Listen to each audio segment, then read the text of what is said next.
Sveiks, Vyteli Marks, šventės pavasario šventės, sveiks ir tu žmogau, sulaukęs vasarą mielą, sveiks kvietkelėmis pasidžiaugęs, sveiks prisiuostęs, sveiks Dieve duok, sulauk dar daug pavasario švenčių, irgi sulaukęs jas, bei sveiks ir drūts pasilinksmink, taip Dieve duok kožnam, kurs mūsų Lietuvą garbin, ir lietuviškai kalbėdamas baudžiavą seka.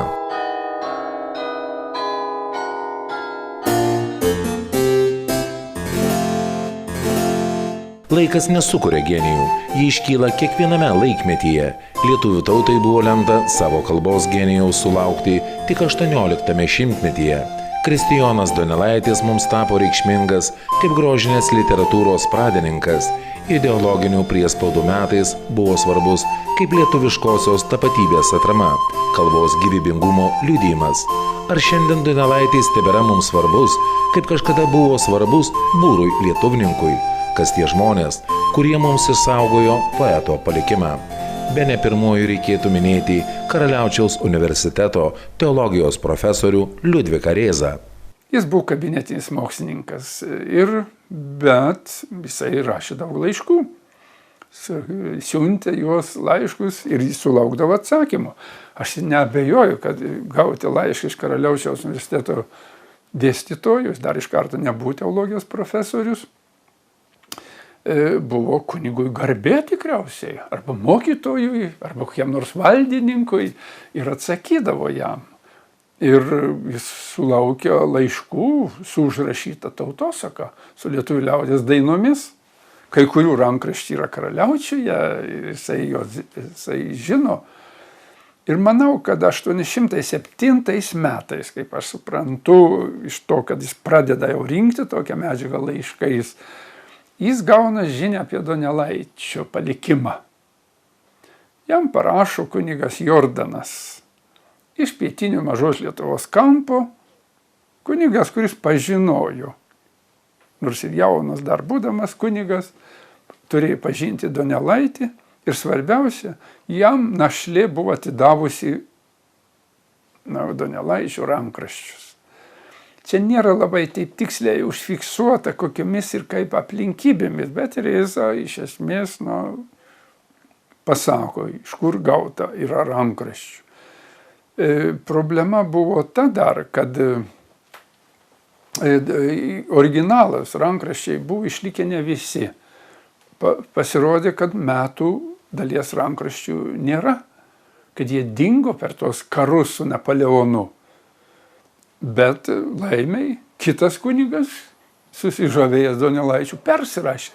Labai stropiai persirašė, net kirčio ženklus sudėjo ir turi visą rankraštį.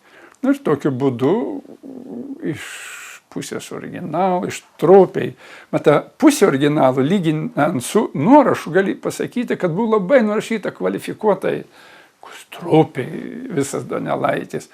Ir tokiu būdu Rėza štai turi unikalų dalyką, kuris supranta, kad tai neeilinio talento parašyto asmens ir išsilavinusio, poetinio talento apdovanoto ir nepaprastai jautraus lietuvių, kuris deda širdį už savo parapijiečius, už lietuvius, už Lietuvą. 18 šimtmečio Karaliaučiaus pasaulinės kultūros miestas, kurio universitete studijavo Kristijonas Donelaitis.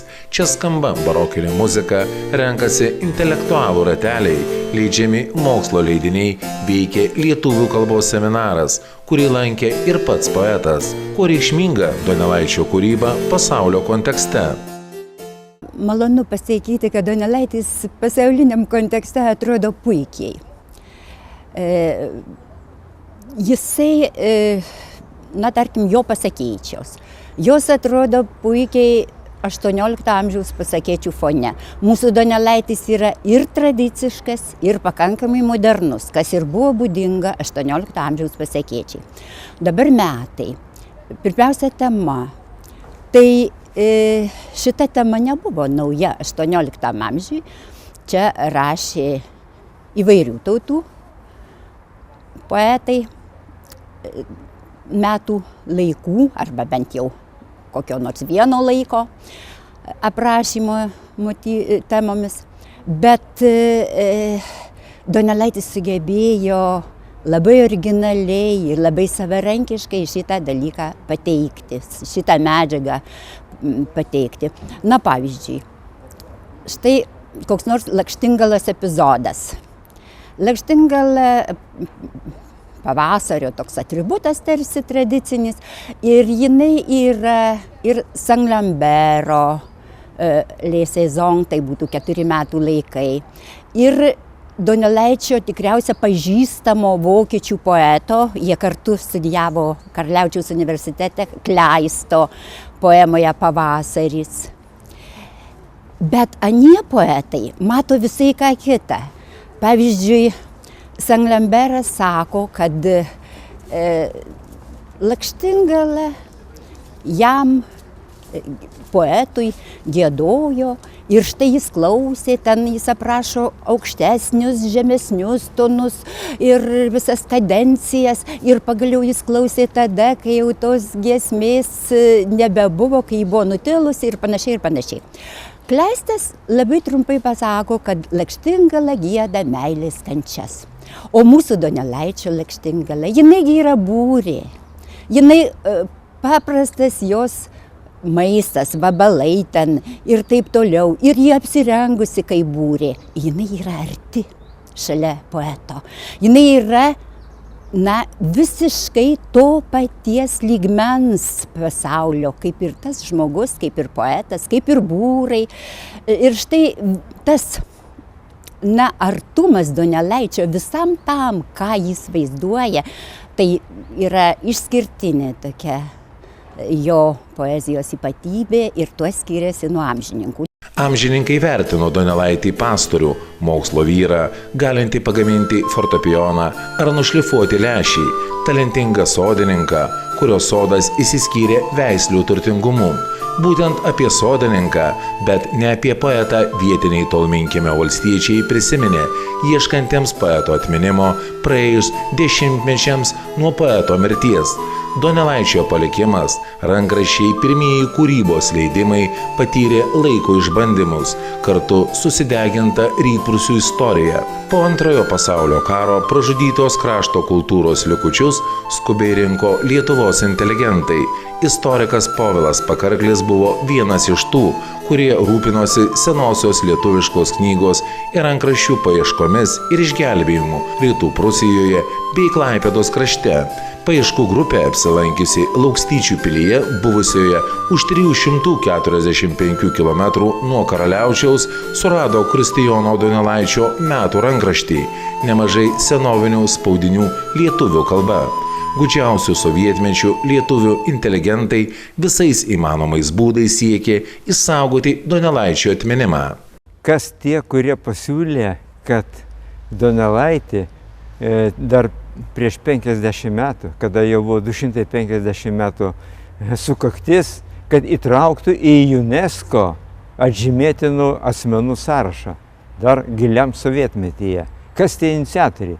Ir tik tai, kada buvo paskelbta, kad Donelaitis yra tarp UNESCO 250 metų proga Donelaičio įsitrauktas į 64 metų paminėjimą, tai ir buvo akstinas kultūros ministerijai užsakyti projektą dėl bažnyčios restauravimo. O toks pirmiausia turbūt taip.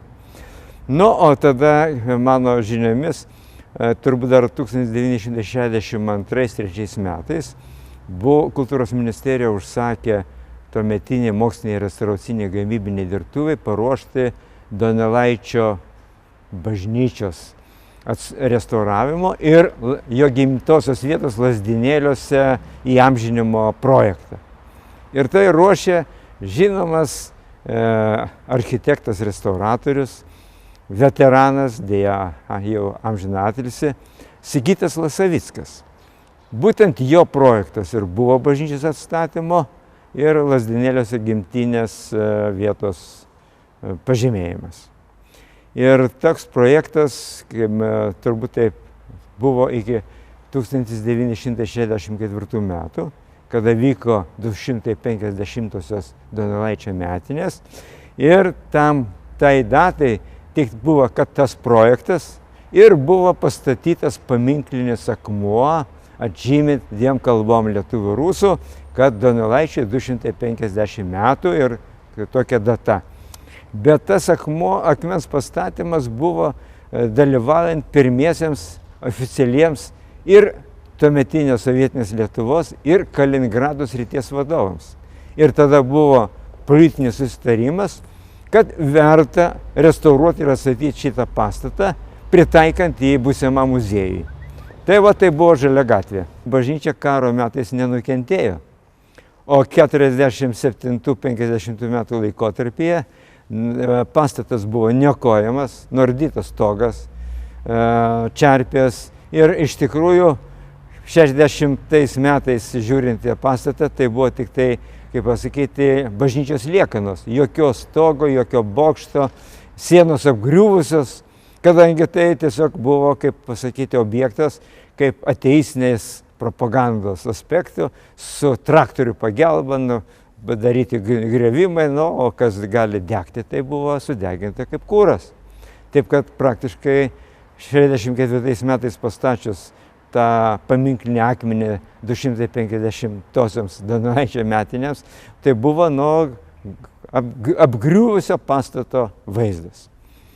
Ir minimaliai patvarkius, po to šitas objektas buvo toliau tęsiamas projektavimas, po to politinio susitarimo 64 metais, bet perėmė toliau projektavimą architektas, inžinierius Napoleonas Kitkauskas.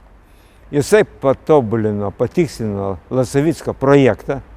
Ir dar nepaprastai svarbus dalykas, kad jisai surado šaltinius apie interjerą buvusį. Nes Lasavicko projektai buvo tik pastato, be interjero. Kalbėt, kad reikia nuvažiuoti į Tolminkiemį su specialia komisija. Ir tada 1967 metais Vilniaus universitetas, ir iš pagrindinai ten ėmėsi to darbo. Buvo ir medikų pakviesta, iš Kauno medicinos instituto tuometinio. Ir iš restauracinių dirbtuvių buvo pakviesta porą architektų. Iš istorijos instituto pakviesti buvo archeologų pora, Urbanavičius ir Tautavičius.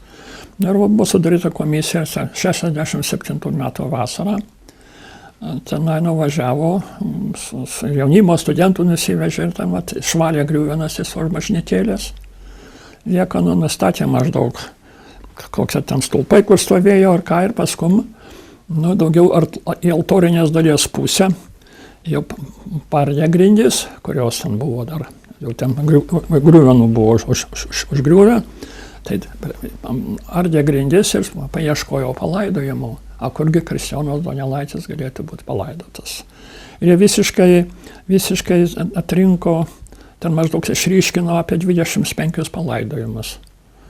Ir ir kaip ten būtų, žodžiu, tokia tų visų palaidojimų seka, bet paskutinis 2 palaidojimus jie identifikavo su vienas Kristijonas Donelaitis, o kitas jo tuometinis, sakysim, irgi valdžios žmogus buvęs, Tolminkiemio dvaro amtmanas, dar tuo metu Tolminkiemio dvaras buvo karališkas dvaras, dar ne privatus, jis buvo toks jau karaliaus įgaliotinis tas amtmanas, Teofilis Ruigys buvo.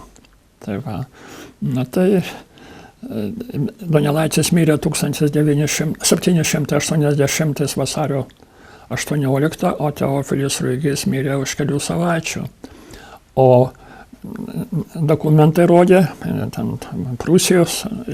kad Prūsijos valdžia 1780 metais, rodos kovo mėnesį, uždraudė per visam savo karalystėje laidot bažnyčiose po grindimis žmonės. Kruopštus mokslininkų darbas, tyriant kultūros paveldą Tolminkiemyje, sudomino to meto studentus, moksleivius, inteligentiją. 7-20 amžiaus dešimtmetyje vyko savotiška piligrimystė Tolminkiemin.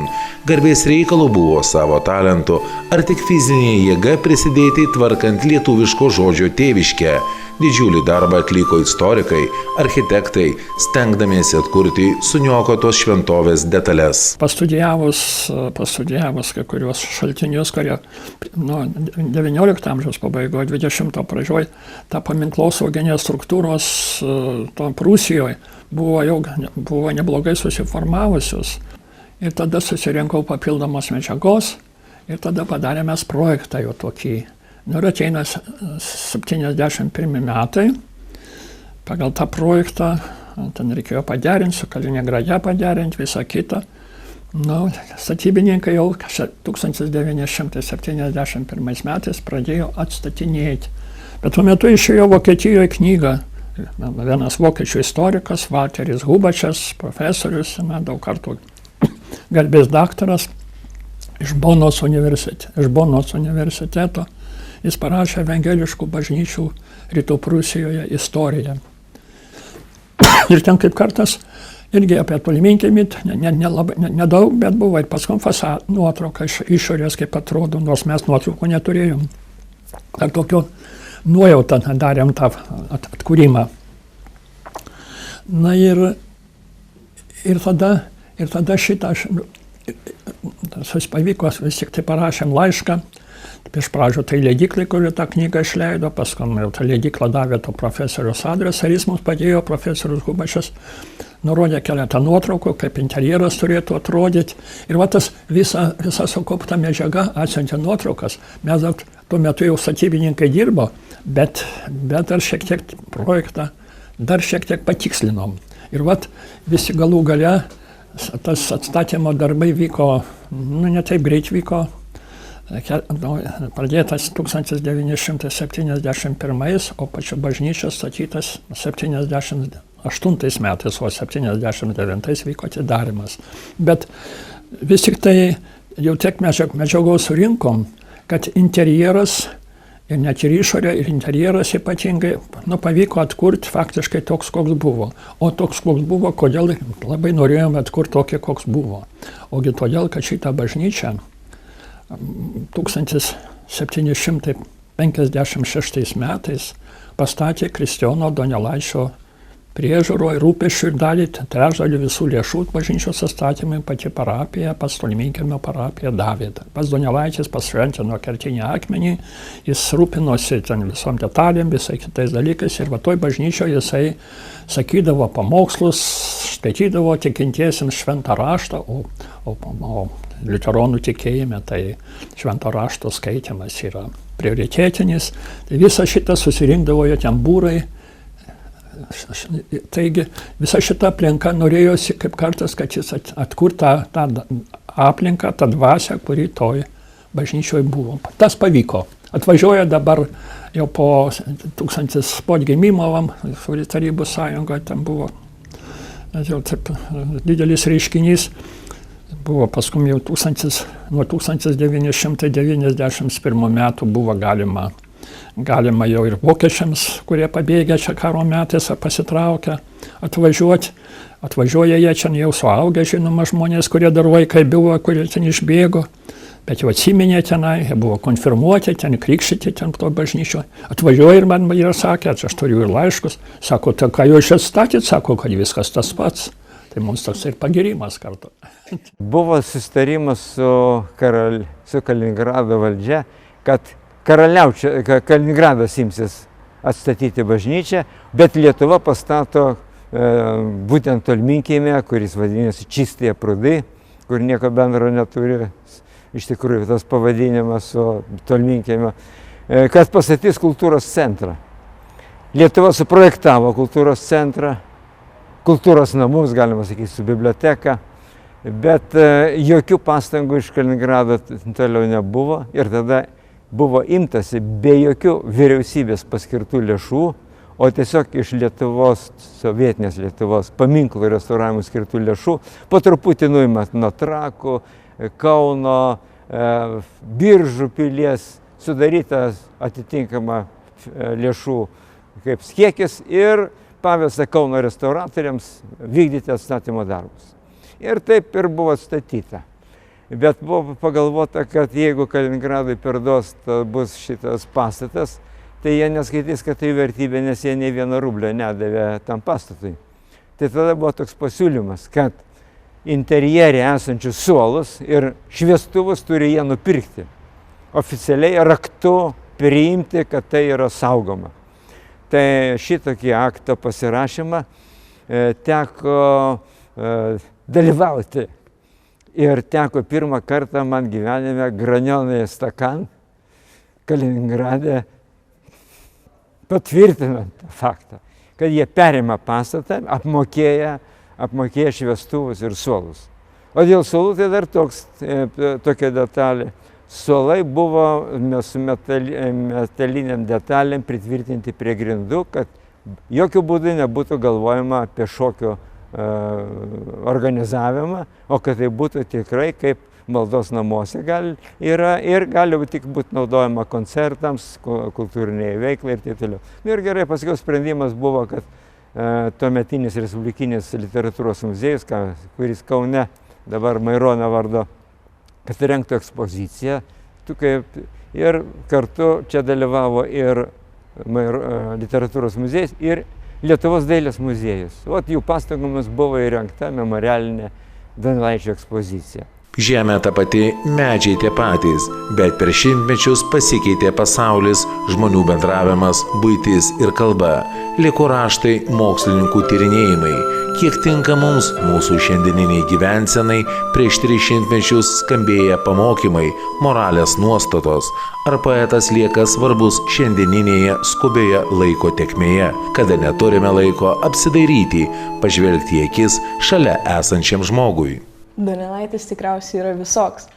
Jisai įdomus savo pasirinkimu, būtent tą formą, kurią jisai mums pateikė visą lietuvių būrų gyvenimą. Jisai ir keistas, ta kalba mums yra neįprasta ir tikriausiai jisai yra visoks. Ir negalėčiau išskirti būtent vienos ypatybės jo, nes jisai iš tikrųjų, jisai yra toksai lietuviškas labai ir tada jo lietuvybė labai man įsiminė. Donelaitis man buvo kaip ir mokytojas tuo, kad leido suvokti, jog mano pačios kalba gali būti sunki. Pamenu, kai reikėjo išmokti eilutes. Tai buvo labai tokia jautri patirtis, nes iš tikrųjų atsistojus sakyti tas eilutes išmoktas, aš blogai tariau jas. Kai kurių žodžių buvau neišsiaiškinęs ir taip jis mane pamokė, kad darbas tai yra valingų žmonių kaip ir išmintis. Ir nežinau, ir tada man iš karto taip iškilo Slunkiaus vaizdinys, kuomet jo paveikslas yra brėžiamas kaip tinginio. Ir tada pati tokia pasijaučiau, kuomet atsistoju sakyti eilučių, nebuvau iki galo susitvarkius su tekstu ir tada tik tuomet suvokiau, kaip reikia dirbti su autentišku tekstu ir kaip yra svarbu apskritai dirbti. Iš to, koks sunkus man Donelaitis, aš suprantu iš tikrųjų, koks jis yra didelis, nes suprasti ir jį perskaityti, tu turi jau iš savęs kažką atsinešti. Paprastas eilinis žmogus Donelaičio tinkamai suprasti ir perskaityti negali. Ir iš to, kad aš irgi jo nesugebu dar gerai suprasti ir analizuoti, aš suprantu, koks jis yra didelis ir svarbus. Man turbūt ryškiausias būtų Slunkiaus tas vaizdinys, kai jisai tinginiauja, galima taip išreikšti, nes man atspindi dabartinės visuomenės problemas, kurios matomos po tiek laiko, kai Donelaitis rašė ten prieš 100 ar daugiau metų ir dabar tas problemos matomos. Ir man tas turbūt labiausiai išstrigo. Daug ką Donelaitis yra pasakęs ir daug ką pamokęs, bet jisai niekada nebuvo siauras. Ta prasme, kad jis nebuvo, pavyzdžiui, moralizuotojas, ar ne? Jisai buvo mokytojas. Šitas tikrasis mokytojas. Tas, kuris kalba kiekvienam asmeniškai, tas, kuris bando kiekvieno individo santykių su pasauliu atkurti, ne? Būk orus, tada tu būsi lietuvis, būk geras, tada tu būsi tikras, kažkas tokio. Unikalia kalba, gal nekeista, unikalia, savita ir tokia, ir iš tikrųjų turtinga, ir žodinga, ir intensyve. Gal, man atrodo, dabarties jaunuoliai ilgisi ne tik tai tikrumo, bet ilgisi ir intensyvumo, intensyvaus žodžio, intensyvaus kolorito. Tai Donelaitis yra ir labai tokio stipraus kolorito, labai savito stiliaus poetas ir rašytojas. Jeigu kalbėtume apie turinio dalykus, tai be jokios abejonės labai svarbus yra Donelaičio toks stiprus vertybinis stuburas ir tas jo tarsi kvietimas būti visaverčių žmogumi. Ir tai visada aktualu, tai nepriklauso nuo laiko. Arba, sakykime, apskritai visa donelaitiškoji metų išmintis, kokią mes ją atrandame sukauptą kūrinyje, tai ji negali būti neaktuali, nes tai žmogaus problematika, tai visuomenės problematika. Jeigu mes šiandien kalbame, kad mūsų visuomenė stokoja bendrystės jausmo, jeigu mes kalbame, kad mūsų visuomenė gerokai išskydusi, dažnai be vertybių arba be stuburo, tai Donelaitis labai taip tėviškai disciplinuoja, drausmina ir jo pamokymai, jo priesakai, nustokite zaunyt arba ten į paukščius žiūrėk, ar ne, yra, man atrodo, aktualūs visais laikais. Ir jeigu atsiranda tas asmeniškas santykis, atsiranda apskritai, jeigu jaunas žmogus atsiveria atradimo džiaugsmu, jeigu jisai priartėja prie teksto, tai jisai be abejo, prie kūrinio, tai be abejo jisai prakalba. Bet čia labai svarbu vaidmenį vaidina mokykla. Donelaitį ir mus skiria šimtmečiai, jo metai kalba iš kito laiko ir erdvės, tampa viena iš galimybių pabėgti nuo kasdienės įtampos, skubėjimo. Mes skubam, poeto laikas teka ramiai, mums svarbios inovacijos, nuolatinė kaita, Donelaičiui svarbu išlaikyti tradicijas. Gal būtent dėl tokių prieštarų mums labai reikia turėti Donelaitį kažkur čia pat, šalia, kad galėtume sustoti, pamastyti, giliau suvokti laiką ir erdvę, buvimo grožį.